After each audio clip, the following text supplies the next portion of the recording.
मुझे लगता है, यानी ये देखिए, हमें थोड़ा अध्ययन करना चाहिए। मुझे लगता है कि जो भी तीन तलाक के पक्ष में बातें करते हैं,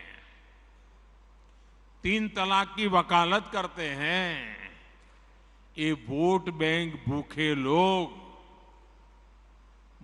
मुस्लिम बेटियों के साथ बहुत बड़ा अन्याय कर रहे हैं।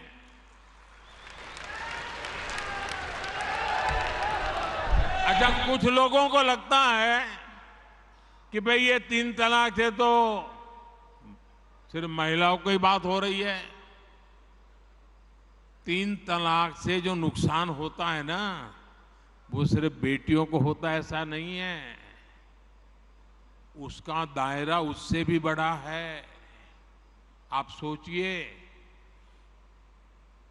बहुत ही अरमानों के साथ बेटी को शादी कर करके ससुराल भेजा हो और 8-10 साल के बाद तीन तलाक कह करके उसको कोई निकाल दे, तो उस माँ बाप का क्या होगा जिसके घर में बेटी वापिस आती है?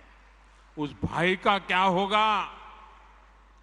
वो भाई, पिता, सब उस बेटी की चिंता में इतने दुखी हो जाते हैं।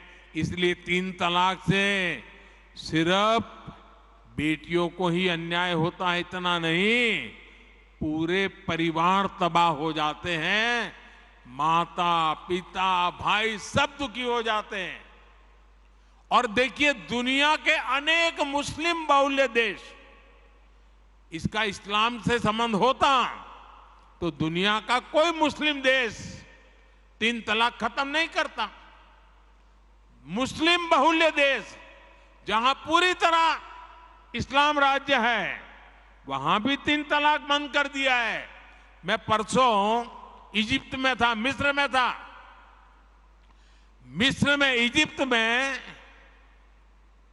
90% से ज्यादा सुन्नी मुसलमान समाज है और इजिप्ट में आज से 80-90 साल पहले तीन तलाक की प्रथा को समाप्त कर दिया।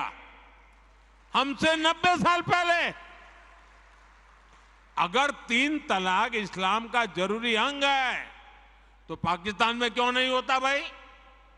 अगर तीन तलाक इस्लाम का जरूरी अंग है तो इंडोनेशिया में क्यों नहीं होता? अगर तीन तलाक इस्लाम का जरूरी अंग है तो कतर, जॉर्डन, सीरिया, बांग्लादेश, ये तो सारे मुस्लिम बस्ती वाले देश हैं, वहां पर उनको बंद क्यों कर दिया? मैं समझता हूं कि मुसलमान बेटियों पर तीन तलाक का फंदा लटका कर कुछ लोग उन पर हमेशा अत्याचार करने की खुली छूट चाहते हैं।